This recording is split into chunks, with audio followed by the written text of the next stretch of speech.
가운데서 영광을 받으시고 너희도 그 안에서 영광을 받게 하려 함이라. 아멘. 할렐루야. 아멘. 하나님께서는 분명히 우리에게 은혜를 베푸십니다. 그리고 우리는 그 은혜를 받으면서 살고 있습니다. 우리는 우리가 받은 은혜가 무엇인지 명확하게 알아야 합니다. 그 은혜를 알아야 우리가 그것에 감사하며 합당하게 반응할 수 있기 때문입니다. 오늘 말씀 우리가 하나님의 은혜에 어떻게 반응해야 하는지 알려줍니다. 데살로니가 성도들은 신앙생활을 잘 하고 있었습니다.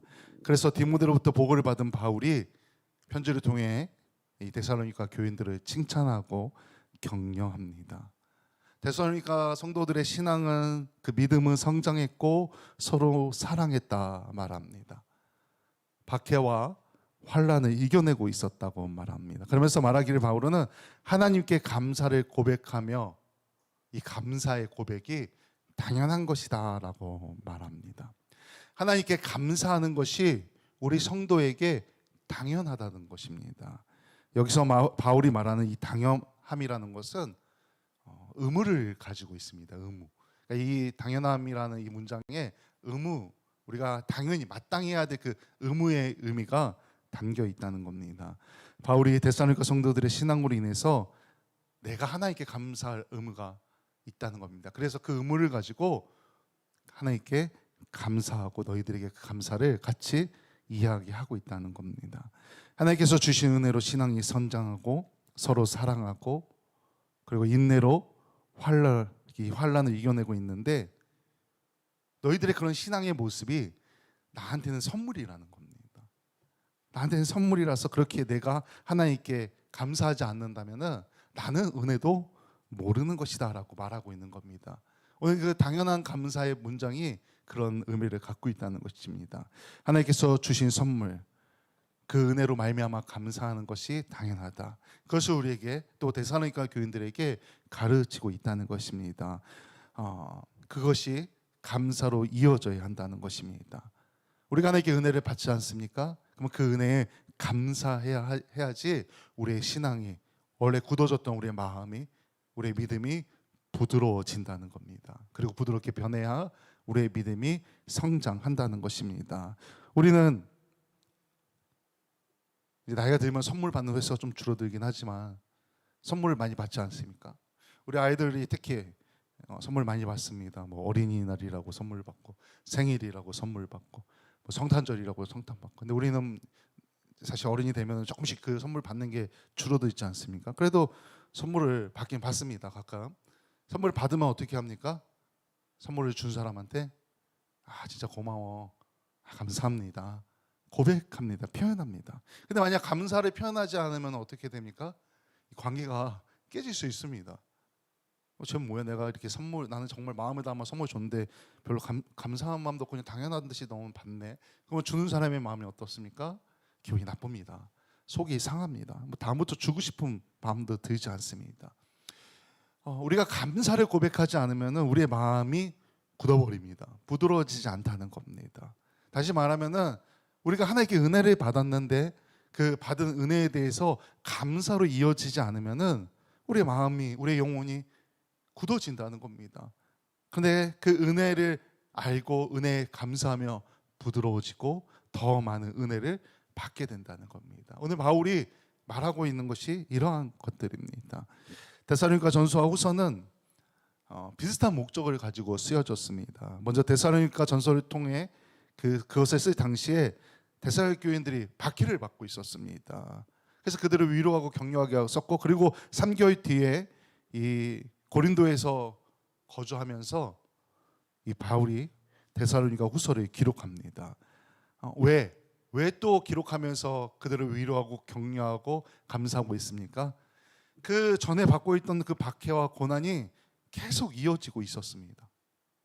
그럼에도 그들이 신앙을 잘 지키고 오히려 신앙이 성장하고 서로 사랑하고 잘 돌보고 있습니다. 너희들의 신앙이 잘 성장하는 게 내가 너무 기뻐, 너무나 좋아. 하나님께, 그래서 난 그것을 감사하며 하나님께 영광을 돌렸다. 그리고 나의 이 감사는 너희들의 그런 신앙의 모습이 나에게 선물이기 때문에 나의 감사는 당연한 것이다. 그들을 격려하고자, 위로하고자 이 보내는 서신. 그들은 박해가 이어지고 있었습니다. 그래서 5절에 보면은 그 나라를 위하여 너희가 또한 고난을 받느니라. 계속해서 고난을 받고 있다는 겁니다. 박해가 이어짐. 우리의 삶 가운데서도 분명히 뭐 과거 이 시대나 뭐 일제 시대나 혹은 이렇게 박해, 아주 기독교의 박해가 심한 혹은 이슬람권 나라나 우리가 그런 데서 지금 살고 있지 않습니다. 그래서 사실 우리의 삶 가운데 믿음으로 인한 심각한 성경에서 말하는 그런 혹은 선교지에서나 일어날 만한 박해가 사실 우리에게는 없습니다. 그런데 분명히 믿음 때문에 생기는 어려움, 믿음 때문에 생기는 고난, 믿음 때문에 생기는 어떤 세상과의 부딪힘, 사람과의 부딪힘이 있습니다. 그런데 그게 우리에게 고난으로 다가오고 어렵고 힘듭니다. 예수님을 믿고 열심히 신앙생활 하는데 어째 믿지 않을 때보다 고난이 더 많이 오게 느껴질 때도 있습니다. 나 열심히 기도하고 있고 열심히 신앙생활을 하고 있는데 왜 자꾸 이렇게 고난이 오고 오히려 더 힘들지? 왜 오히려 더 어렵지? 근데 바울이 말합니다. 오히려 그것이 내가 지금 하나님 나라에 합당한 자로 살고 있다는 증거라는 겁니다. 내가 온전히 신앙생활하고 있기 때문에 하나님 모시기에 합당한 성도로서 살아가고 있기 때문에 자꾸 세상이 나를 공격한다는 겁니다. 박해받고 고난받는다는 것입니다. 성도는 세상에 속한 자가 아닙니다. 세상 가운데 살아가고 있지만 우리는 예수님께 택함 받은 자들이기 때문에 세상이 예수님을 미워하여 어떻게 했습니까? 십자가에 못 박았습니다. 죄가 없는데 죄가 있다 했습니다. 죄가 없는데 죽였습니다. 우리도 예수님을 믿고 예수님을 닮아가고 예수님을 따르는 사람이기 때문에 세상이 예수님을 미워한 것처럼 세상이 우리도 미워할 수밖에 없다는 것입니다. 예수님의 제자이며 하나님의 자녀인 우리도 미움을 받는 것이 당연하다는 것입니다. 그래서 만약 우리가 세상 가운데 고난과 어려움과 거절을 당하고 있다면 내가 합당한 성도로서 하나님 나라에 합당한 자로서 살아가고 있다는 증거라는 것입니다. 그렇게 우리가 믿음으로 인한 고난이 있다면은 오히려 그것은 내가 하나님께 쓰임 받고 있구나, 합당한 사람이구나라는 자부심을 가져도 된다는 것입니다. 바울은 중보기도를 통해 주 예수님의 이름이 그들 가운데서 영광을 받고 또 그 안에서 우리도 영광을 받게 해달라고 기도합니다. 어찌 우리가 하나님의 영광, 예수 그리스도의 영광에 참여할 수 있겠습니까? 하지만 바울은 그렇게 기도합니다. 그렇게 된다고 말합니다. 우리 12절 말씀을 같이 읽어봅니다. 12절 같이 읽습니다. 시작.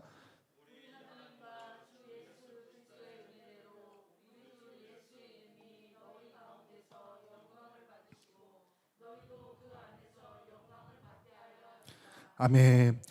우리 하나님과 주 예수 그리스도의 은혜대로 우리 주 예수의 이름이 너희 가운데서 영광을 받으시고, 주 예수의 이름이 고난받고 박해받지만 신앙을 짓고 있는 너희들을 통해서 너희 가운데서 영광을 받으셨다. 근데 예수님만 영광을 받으신 게 아니라 예수님이 영광 받으시는 그 안에서 너희도 함께 영광을 받게 해달라고 내가 하나님께 기도하고 있다. 너희를 위해 내가 기도하고 있다면서 그 고난받고 박해받고 힘들어하는 그 데살로니가 교인들을 위로하고 격려하고, 또 너희가 그 가운데서 신앙을 지켰으니 내가 하나님께 너무나 감사하다. 너희들의 신앙의 지킴이 나에게 선물이다. 고백하면 이렇게 내가 너희들을 위해 기도한다 말하는 것입니다. 신학자 칼빈, 우리 좀 한 번쯤은 들어봤을 이름, 종교개혁 그리고 혹은 세계사 시간에는 칼뱅이라고 배우는 이 칼빈이 이것을 신학적으로 이중기적이라고 말을 합니다. 이중기적.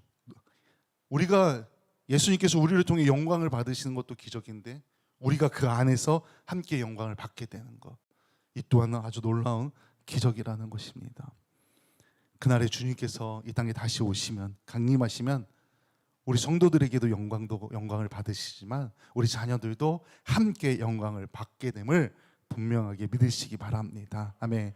고난은 고통을 불러옵니다. 하지만 우리 성도에게 이 고난은 또 유익이 되기도 합니다. 유익을 같이 가져온다는 것입니다. 고난 가운데 인내한 성도들은 믿음의 역사를 이루게 되심을 믿으시기 바랍니다. 예수님께 영광을 돌리고 우리도 함께 그 영광을 받으시길 소망합니다. 아멘. 우리는 우리가 받은 은혜를 알아야 합니다. 우리는 하나님의 은혜로 하나님을 알게 되었습니다. 그 은혜로 성장합니다. 하나님의 은혜가 있기 때문에 우리가 서로 사랑할 수 있는 것이고, 그 은혜로 환난을 감내하고 이겨내는 것입니다. 또 그 은혜 때문에 하나님께 영광 돌리며 영광을 받고 있다는 것입니다. 그렇게 우리가 범사에 감사하는 것은 당연합니다. 감사해야 됩니다. 너무나 당연한 겁니다. 우리의 감사는 모든 것에 감사할 수밖에 없고 매 순간 감사해야 한다는 것입니다. 그리고 우리 그 감사가 우리의 삶에 머물러 있으면은 그 감사로 인해 또 하나님의 은혜가, 더 큰 은혜가 우리에게 임하게 된다는 것입니다. 오늘 하루도 감사하고 내일도 감사하고 매일매일 우리의 삶에 그 감사의 고백이 넘쳐나서 더 그 은혜를 예비하신, 그래서 우리에게 은혜를 부어주시는 그 놀라운 하나님의 은혜를 체험하는 하루, 체험하는 한 주, 하루하루 매 순간이 되시길